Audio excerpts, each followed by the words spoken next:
Let me tell you of the days of high adventure.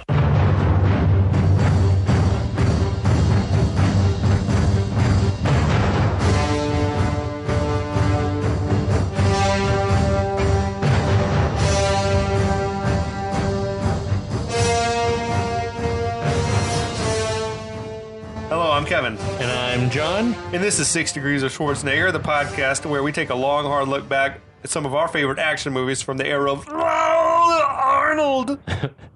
Schwarzenegger is the icon of the genre, and we're taking a deep dive into some of these 80s and 90s cult action movies and breaking them all the way down.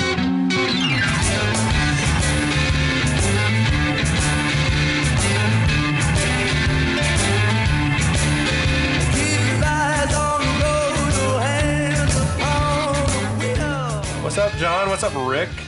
Rick, How are you? how did you get in here? I don't know. Somebody made a mistake. Rick is still here. He's helping to shepherd us through. He's a glutton for punishment. This is a movie, Like guys. Dalton. You can't get enough. Pain don't hurt. That's right. What does that mean? I don't know. Nobody but we ever have wins a bellies fight. full of pizza. Home run in. I was a virgin until just now. I had never even heard of this until pandemic times, and it's become like amongst our coworkers. It's a thing. Just a talking point of like it's the top frozen pizza. I don't know if it deserves that title or not, but it's We were pretty a damn DiGiorno solid. family growing up. That always seemed like the creme de la creme. It was good. We went Stouffer's French bread. Ooh, you went Pop it Stouffer's in the French bread a microwave. lot in college. Well, yeah, I think it was like I don't know if The it's lean healthy cuisine choice or one? lean Yeah, cuisine. yeah. Yeah, you pop those suckers in a toaster oven, Yeah. comes out solid. Man, 6 now- minutes later. Now I can't stop thinking about Fellini's. Oh, dude. I haven't had. We got to get the vaccine years. in us, and I we're going to know. go and crush God. that. I have had The Sicilian Fellini's. slice. I've had a few DoorDash, like whatever the heck, Grubhub, Fellini experiences, and it is rock solid. Yeah, absolutely. But this home run in, it's a solid substitute for real pizza. Absolutely. for restaurant That quality, should be their slogan. A solid substitute for real pizza. because you can't go out. Yeah. The cheese. Much like this film, the cheese is top Yes. notch. It's loaded with it. Loaded with that 80s quality. cheese. Quality 80s cheese. We're here to talk a little bit more about Roadhouse. Yeah, I guess we should mention in the meantime, though, to all of our fans all over the world, our international Worldwide. listening audience, we lift a can of Miller High Life Of the to High- you all. The champagne of beers. That's right. Me Cheers, with my gentlemen. Mountain Dew. That's all right. Zero sugar. Yeah. Cheers. You know, we do what we can. Exactly. But this, Miller products throughout this film. They were drinking the MGD. Yeah, we were trying to think of what to drink while watching or talking about this movie, and it couldn't be anything good. I think you said, it can't be too It nice. can't be anything like craft. I did some research. What are the top beers out of Kansas City? And you were like, nah, this is not what they're serving. And the Double Deuce. Yeah, the Double Deuce. Yeah, no, not at all.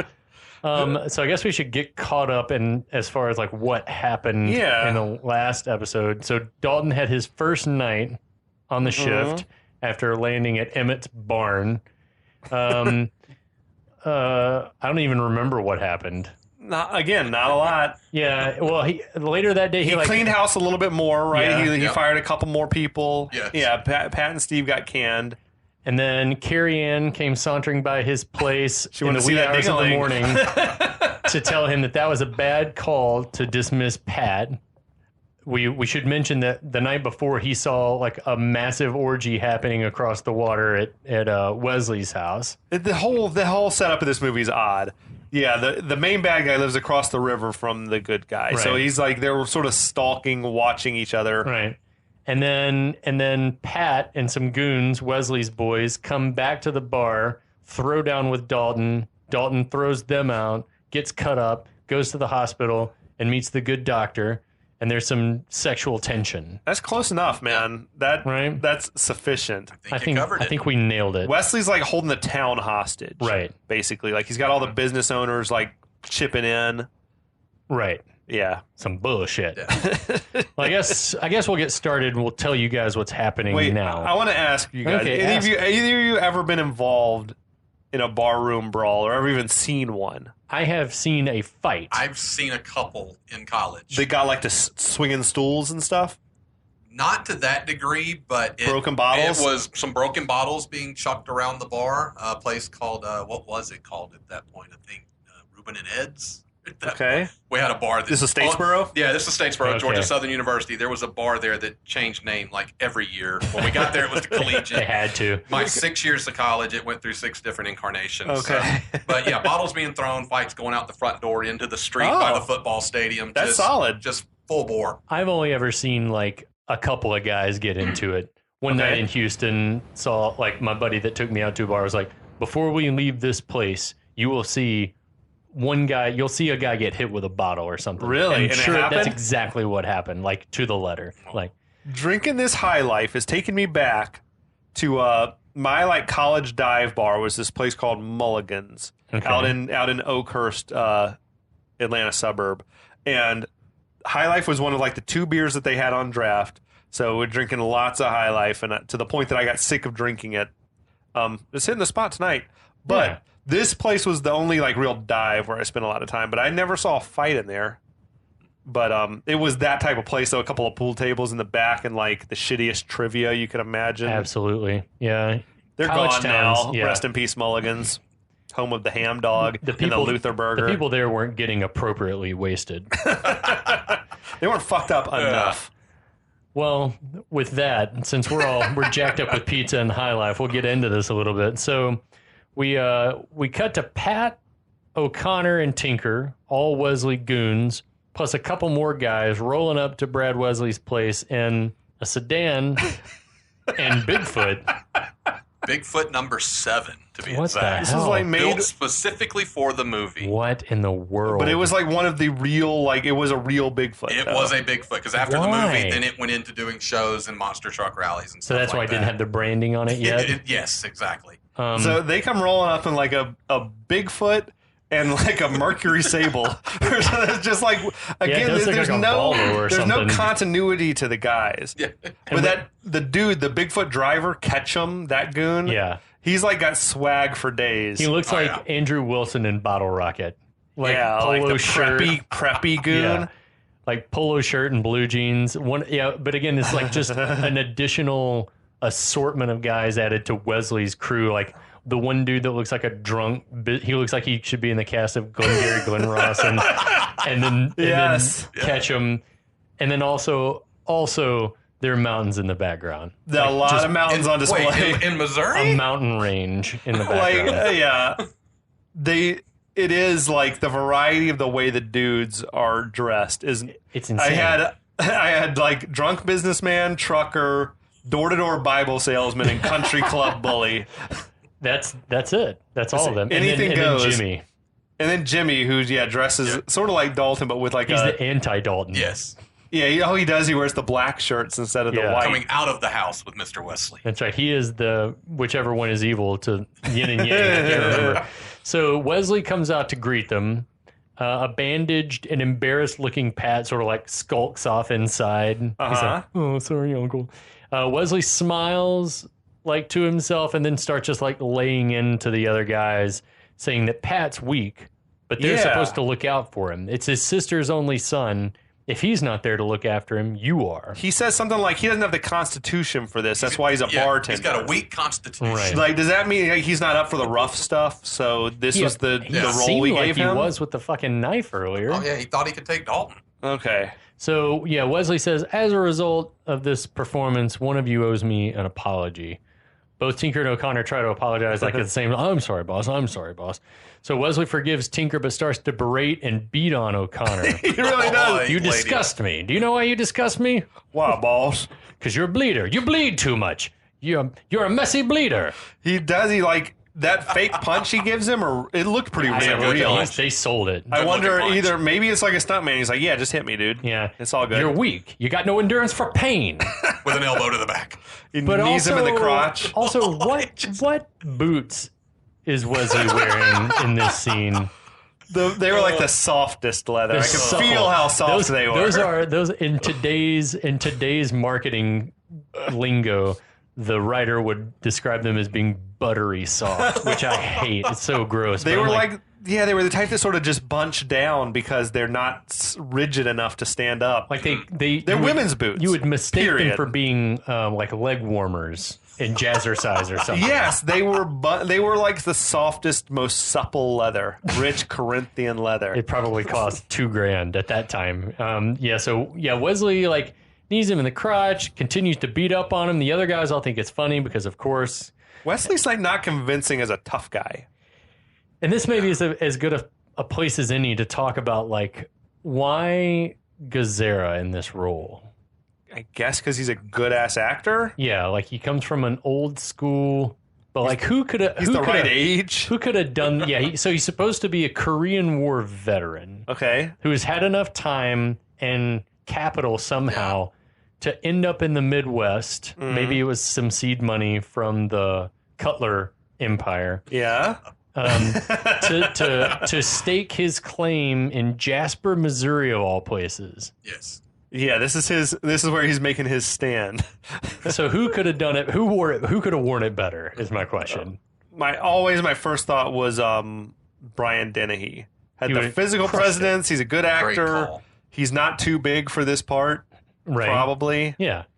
I also thought when we were talking about it, and I think you pointed out he's probably too old. Like, if you could have gotten a Charlton Heston, he would have been badass in this. But he was probably too old. He'd been chewing the scenery. He might have been 10 years too old even at this time to play that part.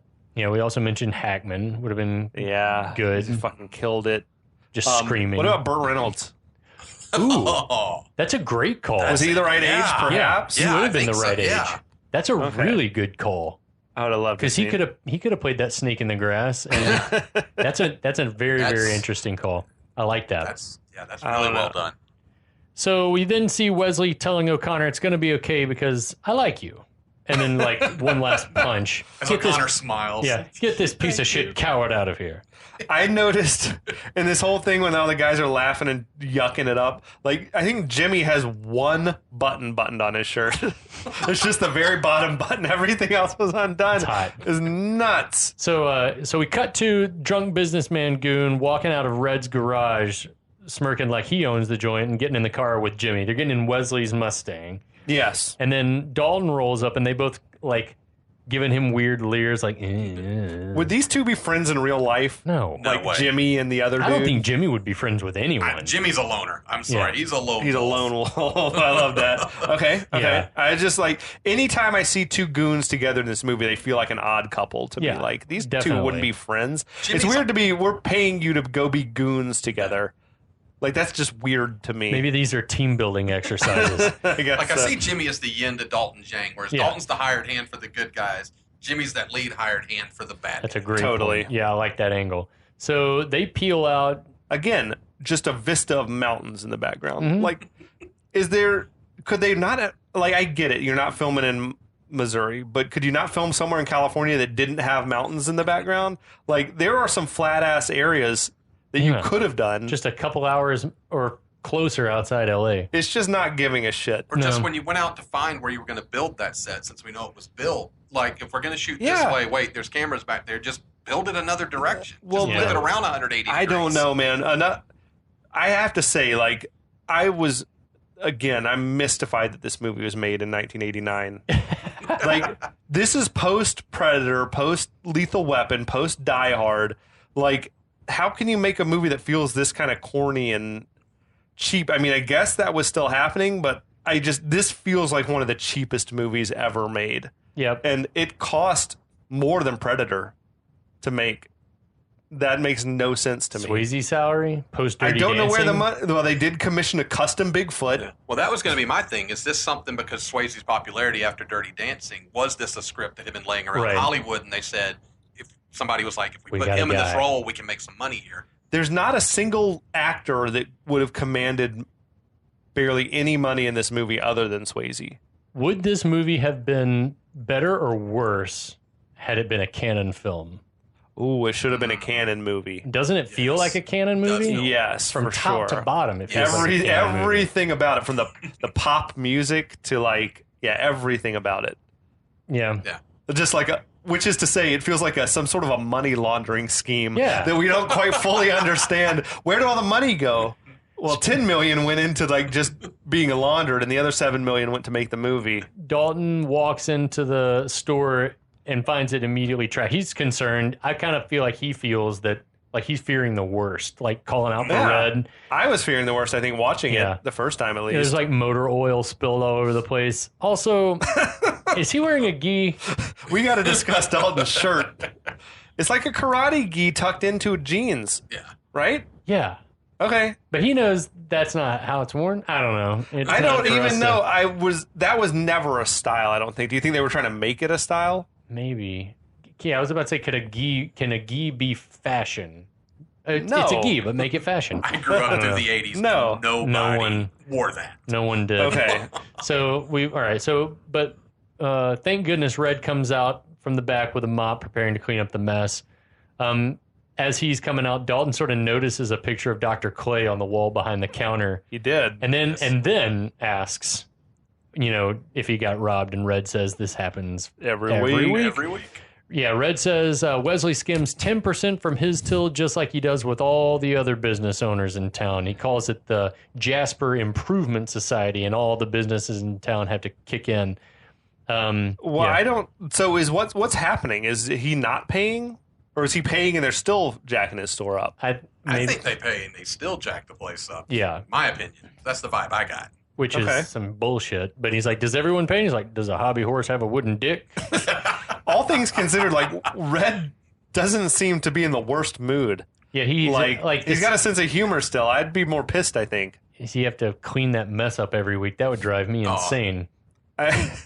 We cut to a miscellaneous booby bar, the strip club, where there's a, quote, wet G-string contest going on. That's nuts. It's a good thing, too, because like we hadn't seen any titties for a minute. Yeah. Like in the movie. It's been like, check your watch. It's been 15 minutes since we've seen a bare breast. That's how you know it could have been a Canon film. Yes. But it had it been a Canon film, this would have happened in the opening shot. It's like the fakest of fake boobs. Yeah. Yes. Like, so I know like there was an HBO movie about like the pioneering of the boob job, which I think was happening like in the 60s. I don't know when they became like the norm, maybe in the 80s sometime, but like these ain't great that we're looking at in the bar here. You know what? If she felt good about them, then we just have to respect that. There, though, we catch our first glimpse of the aforementioned Wade Garrett, played by the incomparable Sam Elliott. Yeah. Yes. I don't know what his expression was. He was either like tense or unhappy or bored. I think, he's kind of like just checking out the situation, maybe even a little bored because this has to get old. Wade coolly stops a Marine from jumping up on stage, earning a wink from stripper number one. He's got a good relationship with that gal. Yeah. Doesn't like Sam Elliott just has such an aura about him? He's like, there couldn't have been a better team up in a movie like for this relationship between him and Swayze than him and Swayze. I don't even necessarily, he doesn't really register as incredibly handsome to me in general. Ruggedly I don't handsome. see the handsomeness, but he's got an aura, like a sex appeal about him that you're like, this is like a man's man. Yeah, absolutely. It's the voice. He's that salt and pepper thing going on. We all wish we had that hair. We see that the hair was flowing.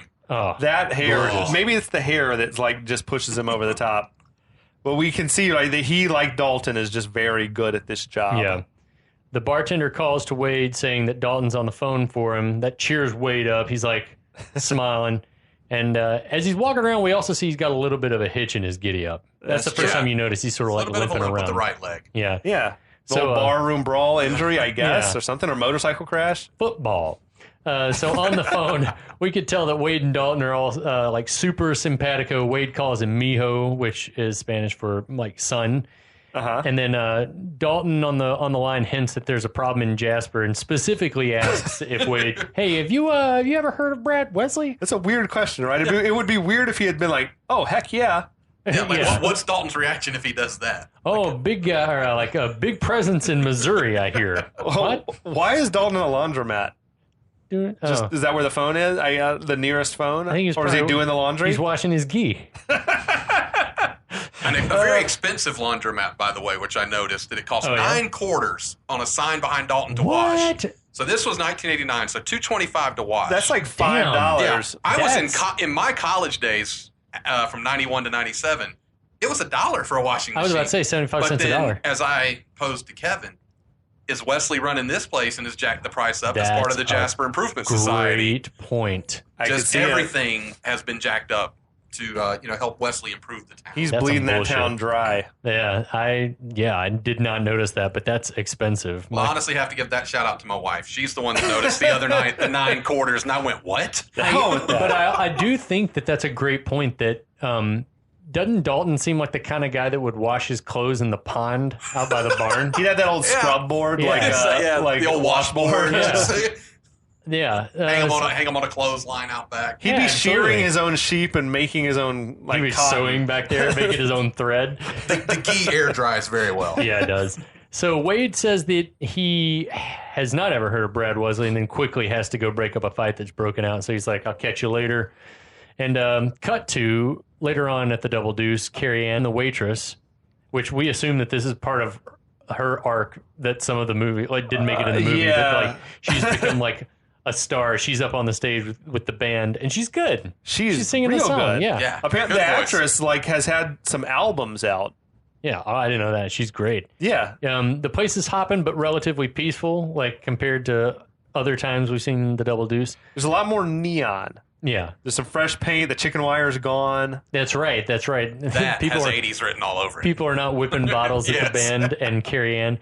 We see Denise approach Dalton and just she wants to get nipple to nipple with Dalton. Yeah. Dalton demurs. She's like, why won't you look me in the eye, Dalton? I'm shy. And then here's another line that you should pocket just in case you ever need it. Would you be shocked if I said, let's go back to my place and fuck? I mean, Dalton shows some incredible resolve there to not leave the bar. What does she mean? Yeah, what are you trying to say? Ma'am, what do you mean? The intestinal fortitude of Dalton to not waver at all. She is smoking. Yeah. So she wearing the blue dress at this point, right? This is the blue dress. But he should have been turned into Hank or one of the other guys. Y'all have the bar, I'll be back. Yeah. So give me 30 minutes. I need 45. I'm going to do Tai Chi before. That's true. So Jimmy, though, steps in suddenly and sort of aggressively, say goodnight, Denise, and pulls her back and then stares Dalton down. Yeah. Where's Wesley? I guess just back at the house chilling? Yeah. Or doing some we have no shady idea. shit? Shaking down the Ford dealership. He lets Denise just go out and do her thing every night, but he sends a goon to keep an eye on her. So by this point, we've seen Denise with Wesley at Wesley's house. We've seen Jimmy. Yeah. We know Jimmy belongs to Wesley as well. Yeah. So are we up on why Jimmy would be manhandling her at this point? Well, Wesley's obviously having her followed because earlier in the movie, we know Morgan looked after her when the guy was hitting on her getting nipple to nipple, and Morgan took that guy away. So I think he's always got somebody watching her. That's a good point. Okay, he's like a control freak in general. So he wants her to have a good time, but not too good a time. But not too good. Right. So outside, we see Jimmy forcibly dragging Denise away, manhandling her. Yeah, and as they're walking away, Bigfoot and crew have arrived. We see four of Wesley's heavy hitters get out and enter the bar. Not led by, but Allan Graf is there. Yes, one of our favorites, man. He keeps coming back. I just made John watch through Deadwood. Yeah, and Allan Graf as he's like the lackey to Hearst's top henchman, but he just plays such a good heavy. Yeah, imposing presence, even as recently as 8-9 years ago. When they step inside the bar, Allan Graf is not Allan Graf anymore. Did you notice it was a different dude in his place? Man. He's like a different guy. Well, they they probably shot it a month later, and they're like, yeah, we can't get the same guys. Just dress someone similar, put a fake mustache on him. I would not find it hard to believe that Allan Graf was busy as hell. He was all over the place at all times. He was dealing with Lincoln Hawk by then. We can't. He did Hawk earlier. He was on Total Recall by this time. Probably, yeah. You're probably right. Filming that one scene. Yeah. So the guys walk in, and Dalton instantly points out to Jack, the bouncer, that the lead guy has a blade in the toe of his boot. That's a custom job. The preternatural bouncer skill. There should have, like, that was a great effect when the light passed over the blade. There should have been a sound effect on that, like when a sword comes out of the sheath.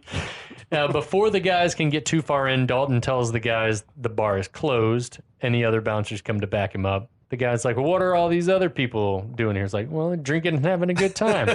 He's like, well, that's why we're here. And immediately tries to murder Dalton. He goes straight for the kick with the blade. Immediately. Going right for the throat. So were they sent there to kill Dalton? I guess. Or just, like, why? Or just to wreck the place? I don't know. I don't know. I guess it is like or maybe it just is retake control of the double deuce. Yeah, to prove a point. It's his town. But also maybe kill Dalton. Yeah. So boot blade guy tries to kick Dalton. Dalton catches his kick and takes him down, like drags him outside, which is awesome. He's following his rules. You're too stupid to have a good time. Yeah. When they pop back outside, it's Allan Graf again. I love that. It's gone back to the guys from before. Love it. Maybe he forgot. He's like went back out to the car to get his knife. I don't know. Who knows?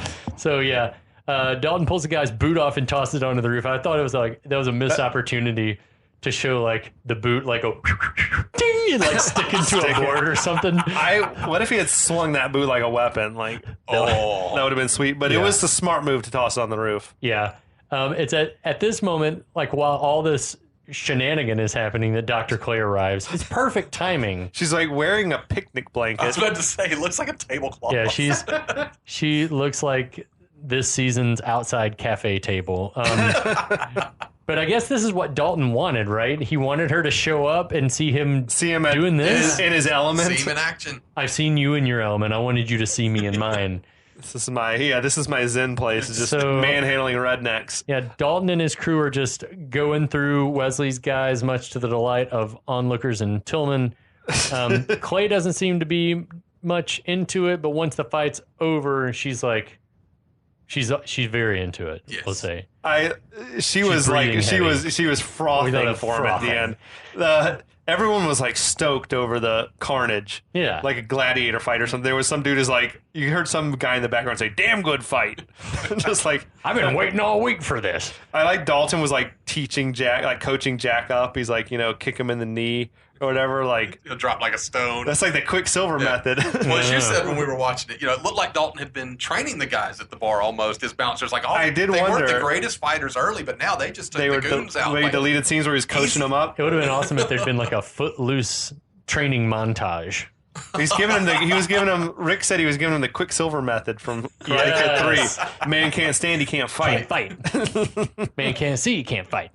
So later that night, Dalton and the doc are at a diner. Dalton puffing away on a cigarette, like constantly, always smoking. That would turn the doctor off, right? For sure. They like the place Bonnie's Grill. Now, how late is it now? Again, it's got to be 3, right? Maybe he felt like the bar was in good enough hands that he was comfortable leaving early. So I like that. Because otherwise, you're thinking the doctor like chilled at the Double Deuce for 6 hours waiting for Dalton to get off. Hammered drunk. I think John's got it because the rest of the patrons were no longer causing problems. They ran the rabble out. Yeah, that was just Wesley's guys that were causing problems. Yeah. That would make more sense for sure. Yeah, so at the diner, which, man, I miss it. I can't wait. There are things that I miss in the time of COVID. Diners and pubs. Can't wait. Anyway, she asks Dalton if he's always, quote, better than they are. And he says, pretty much. And says that he's never really been put down. Okay. So he explains that anyone that's looking for a fight is not a threat to someone who's ready for a fight.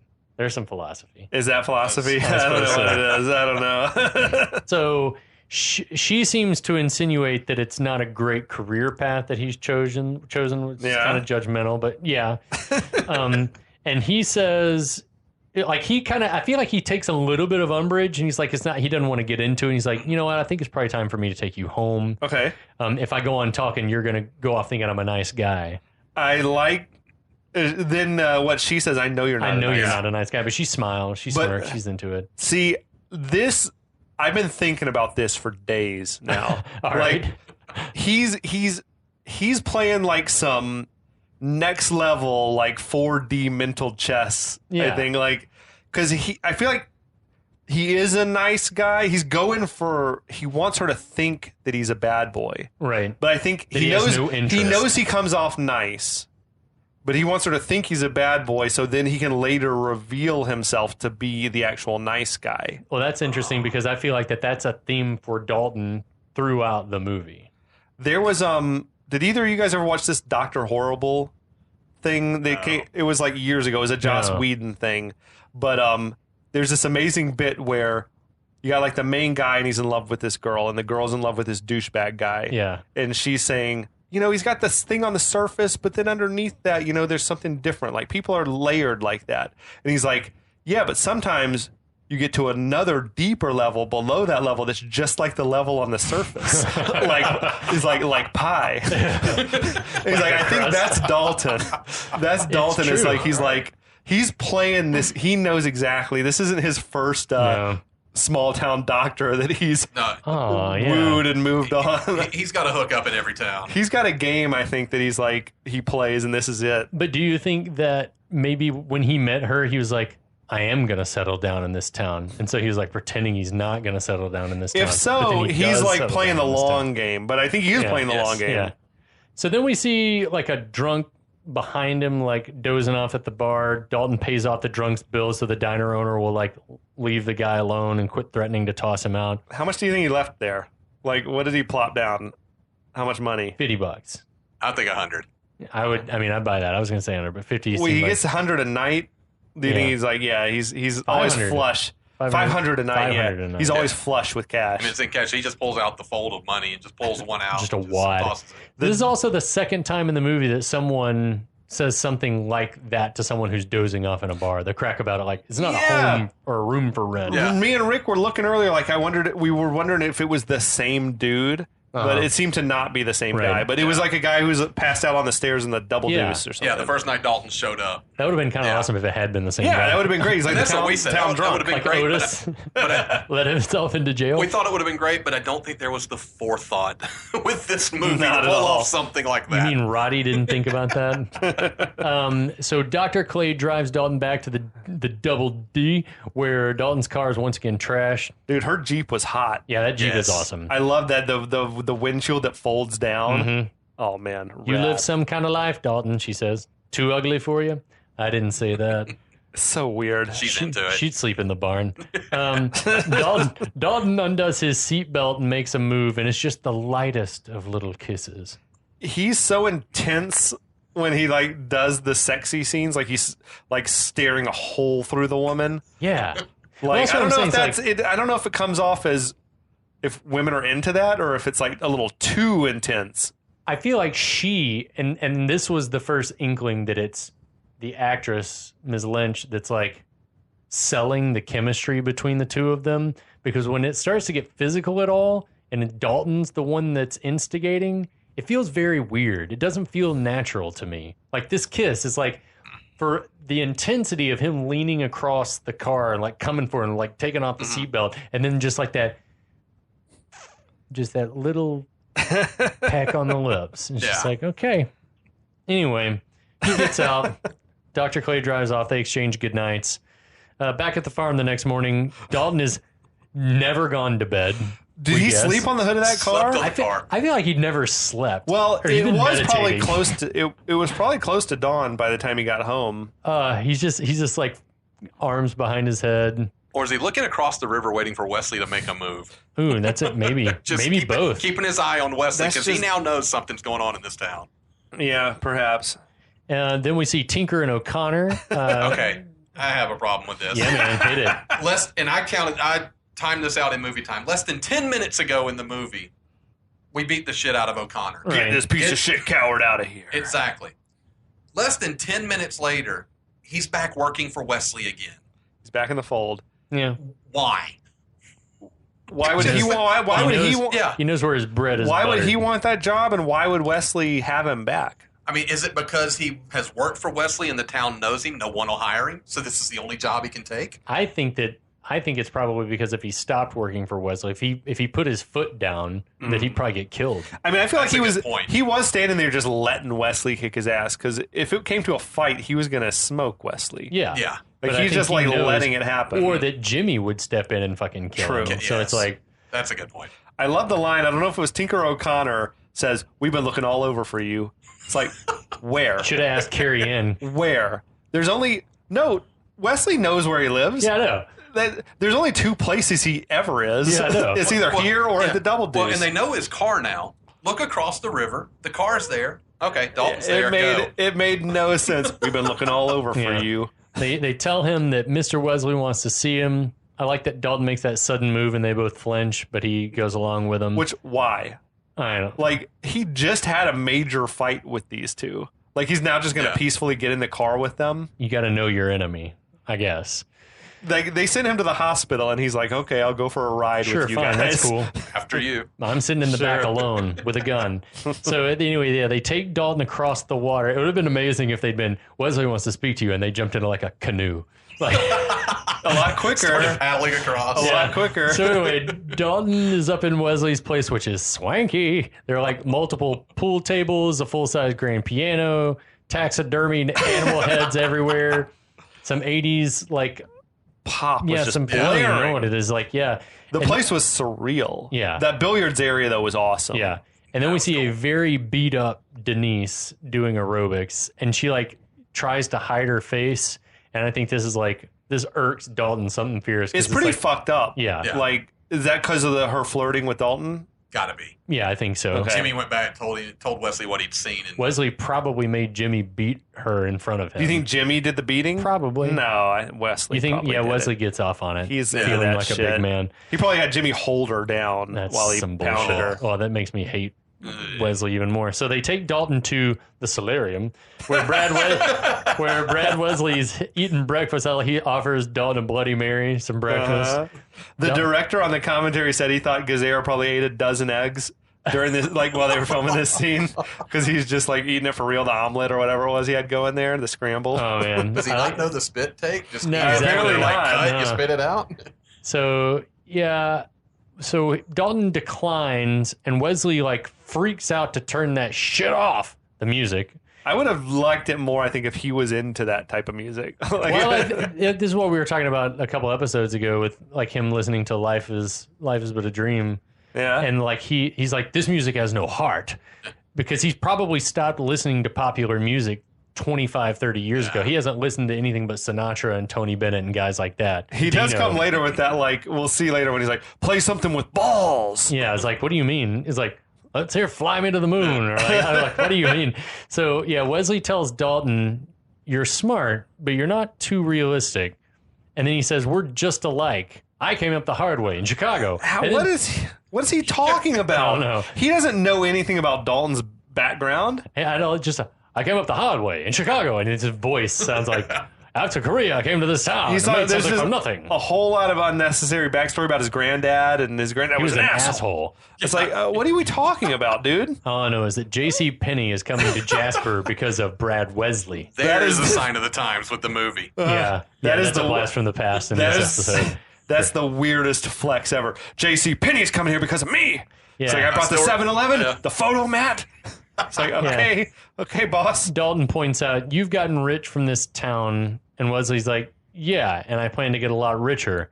He says he's fulfilling his destiny, which is fucked up. To gather unto him all that is mine. That's like some weird, like, manifest destiny, like render unto Caesar. Capitalism at its absolute worst. He's like a sociopathic shit going on. He's like of Reaganomics. He's like a low-rent robber baron. I feel like if it was a Western, he was like the evil rancher, right? Yeah, like totally. who wanted to take over all the ranches in town. Wesley points out to Dalton that beating up people is his job, but that he must also enjoy it. So tell me you don't love it. Of course you do. You wouldn't be human if you didn't. Again, also just weirdly sociopathic. Like, Wesley clearly enjoys hurting people. Yeah. Like, that's his thing. Yeah. And he doesn't understand anyone who doesn't feel that way. Right. No. He's a Sith, and Dalton's a Jedi. Shit. Wesley tells... Jimmy is his apprentice. That's right. There can be only two. Shit. There are always two. So Wesley tells Dalton he's heard through the grapevine through his brother or a cousin in Memphis. Some shit, distant relation. That Dalton killed a man in Memphis, and he said it was in self-defense at the trial, but you and I know that isn't so, don't we? What? Why would he know that? How would Wesley know? It's a power play again, just asserting his authority over everyone. Right. Wesley knows nothing about Dalton. Like to assume we both know that you just killed him for sport or whatever it is for the thrill. Because of the throat rip, probably. Dalton becomes visibly agitated, and Wesley tells him to relax. He asks Dalton how much it would cost for him to come work for him if he owned a bar.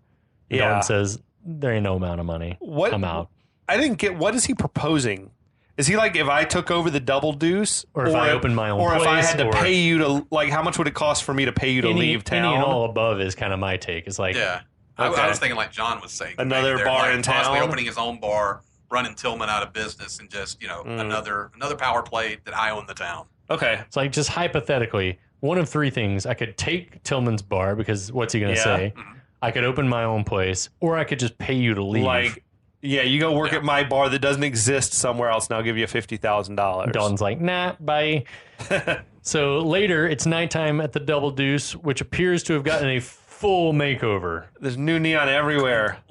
The outside is different. Like, where's the work crew? Like, when was this going on? I don't know. Have any days passed? We've seen like a little bit of progress happening, like maybe 3 or 4 different stages of like repair. But I mean, it's so especially on the interior. That's like a extreme home makeover. I figure this has to be a week later. It's probably got to be a week. Sense. It's so douchey now, though. Yeah. It's lost that appeal, that charm. Like, to me, the place is lame now. Yeah, agreed. And Tillman's like taking all the character out and turned it into like a fucking Applebee's or something.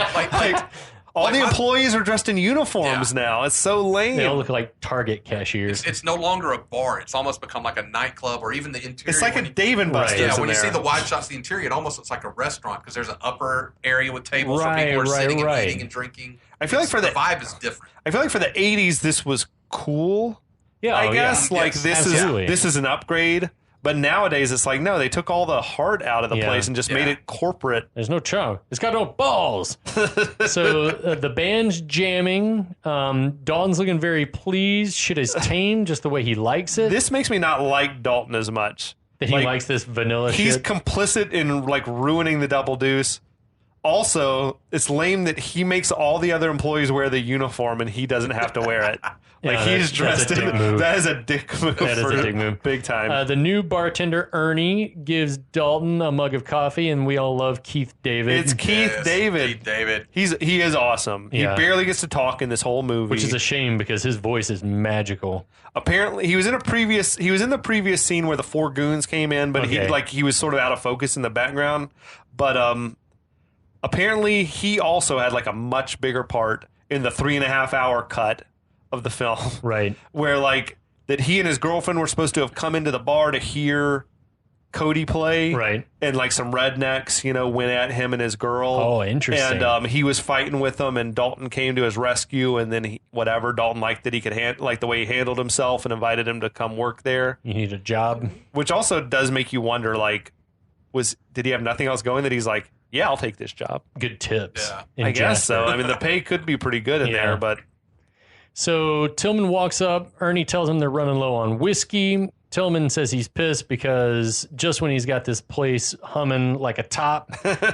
Is that the thing? Purring? Humming? Spinning like a top? Who fucking cares? Shut up, all of you. Tillman says that he's having this problem getting whiskey delivered to him. He's called every distributor in town and no one will bring it. Dalton says, it's Wesley. Let me take care of it. I like this. He's got a guy. I got a supplier. Yep. Close by. Give me the phone. I know guys everywhere. So later, it appears to be the end of the night. Dalton's leaving outside. Dr. Clay is stalking him. She is thirsty. Yeah. She's got it bad. Seductively leaning against that Jeep. He walked out, and it was just like a cloud of smoke from his cigarette smoking in there. He's just puffing away. Also in the parking lot is Bigfoot. In plain sight. Like directly in line behind her Jeep. I mean, maybe they're not trying to hide, but he's acting as if he doesn't notice. Right. he's so smitten with the good doctor lady that he didn't even say it. He knows it's connected to Wesley, right? Has he seen it over at the ranch? I don't know if he's seen it at the ranch, but he saw it when he drugged those dudes outside the night before. That's what I was a week he before. had to have seen it outside of the fight. Imagine a world in which you just don't acknowledge, like you see Bigfoot in a parking lot and you don't notice it.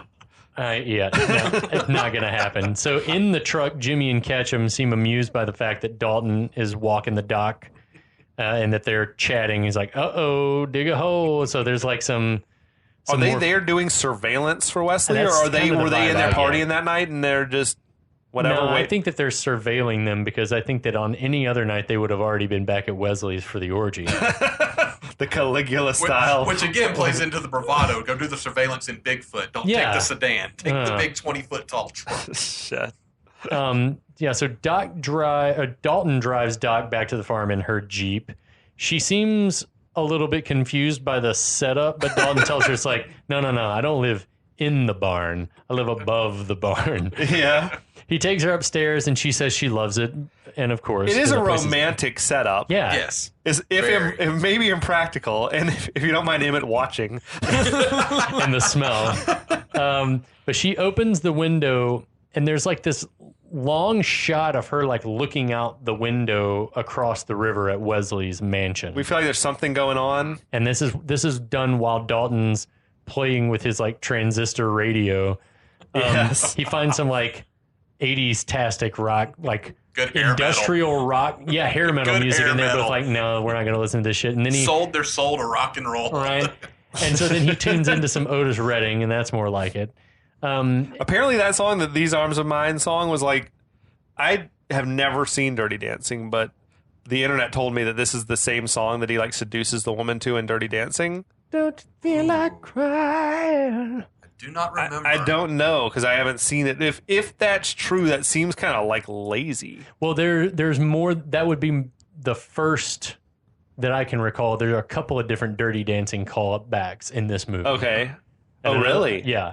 Another Have one we is come to him yet? Another one is when Denise is dancing later on. He takes her off the stage when he does the finger like "come here." That's a Dirty Dancing thing that he is does that like more a than did once. with Baby? Yeah, is like the Arnold? Is it like the "I'll be back"? Yeah. Like you got to work it in. I don't remember if he did it in Point Break or did Ghost. A finger? Yeah, I don't know. I Either. don't remember. I used to this music. I will say that old soul music. Oh, it's so hot. Works. It's I got wonderful. a playlist on my iPod that an old ex used to call a panty dropper mix. That was effective. Yeah, I've seen many a list where that song is among the most romantic songs of all time. Played Yeah. at many so a wedding, good. I'm It sure. is nice. That like some Sam Cooke or some Yes, Marvin Gaye just absolutely. kills it. Well, it makes you wish that him listening to that music made him more like sexual because he's like stalking her like an animal. It made me feel a little Predator. uncomfortable. Yeah, because she's backing away the whole time. He is weirdly predatory. If you're not Swayze, like that probably doesn't fly. No.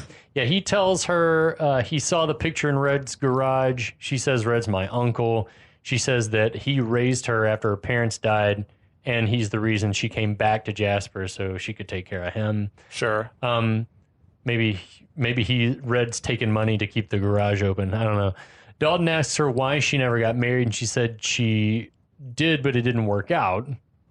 And she says it didn't work out because she picked the wrong guy. Yeah. It's weird, right? Weird detail that never becomes relevant. Right. They never dig any more into that. But then... I feel like in a longer version of this movie, there has to have been maybe that dude came back around or something. That's a weird detail to drop in and never have it, though, come to any type of fruition. So then he, at the mention of this, he like weirdly gets right up on her and like grabs her face on both sides of her face. Weird. Is that the move? They were like torso to torso. And I mean, you guys can see me, but our listeners can't. But to touch someone's face that's like you're almost nose to nose would be a very awkward thing to do. It's like Tom Hanks' hands in the money pit when he's caught in the hole in the floor. Yes, and and Swayze's shoulders, you can see his shoulders are up by his ears. Yeah. His hands are straight out. This is that moment. I'm not feeling any chemistry. No, they start undressing each other, and the photography is so weird that it does not make the scene sexy at all. It seems very... It's like a medical almost. Or like, it's like transactional, like I imagine this is what it's like if you're paying for it. I unbutton your dress, you unbutton my pants and take the belt off, and it just feels, it's like not sexy at all. He's like kind of roughly dragging his fingers up her legs, like it looks like it wouldn't be pleasurable for either of them. Then he picks her up and he slams her against the stone wall. There's like an audible thud when she hits the wall. That can't feel good. That's like having sex on a cobblestone driveway. It's like, and their kisses are weird. It's like their kisses don't seem natural. It's just all of it's awkward. Yeah. There's a funny note about that scene that Kelly Lynch mentioned in an interview. Oh yeah. Her husband is really good friends with Bill Murray. Okay. And apparently during the 90s and the 2000s, whenever this played, and Bill, or as she put it, any of his idiot brothers saw it on TV, they would call her husband, and they're like, in the Carl Spackler voice from Caddyshack, Kelly's doing it with Patrick Swayze. They're having sex, and he's pitting her against that wall, and she's loving it. Oh, my God. That's amazing. Bill Murray. Because that wall can't be comfortable. No, it hurt like hell. So then he, like, takes her to bed, and then later on, she wakes up and looks around, and he's outside sitting by the light of the silvery moon, smoking a cigarette on the roof of the barn. Butt-ass naked. Just butt naked. Again, exhibitionist. Yeah. And she bundles up to head out to join him. So she's got some propriety. They kiss. She notices a scar on his back and tells him that he's going to wind up crippled if he doesn't slow down. He's like, yeah, that's what they say. Okay. This whole thing's awkward. It's like, what, you people have told you that before? And he's like, no, I just said that's what they say. Like, it's just, I don't know if this is his charm. Flirting? I don't know. I think when you look like Swayze, anything goes. Yeah, maybe. Yeah. She asks him at that point, where do you think you're going to go next? He says he doesn't know. And she says, well, you could just stay in Jasper if you wanted to. And he's like, I don't think so. She's like clearly angling for him to stay, which is a lot after like 2 dates. Yeah. But he shoots her down harsh. I don't think so. That is a flat out rejection. But it turns her on, I guess, because they start making it again on the roof. She just puts it on him again. Yeah. But then we see, as they're starting to get down to it on barn roof, across the water, Wesley is looking as menacing as someone can while rocking in a rocking chair. Like a creepy granddad. Again, I ask, what time is it? 4 a.m., right? 4 a.m. Why is Wesley up? Yeah. He never sleeps. I get the feeling Wesley doesn't sleep. He doesn't need it. I also just have to say Denise is way hotter than Doc Clay. Yeah. Like but he wants to control everyone, I guess. He wants to have everyone. It doesn't matter who it is. Okay. That's his thing. Yeah. It is. He wants to possess every woman in town, basically. Well, what do you think Wesley's thinking at this moment? Dalton's got to die. Yeah. It's not going to happen tonight, though. Or he has to add Dalton to his stable of goons. That would be amazing. He'd be the like crown jewel. Like he's the emperor. He's got to turn Luke Skywalker. Yes. Amazing. Will he be successful? We'll find out next time. Maybe. We'll be back.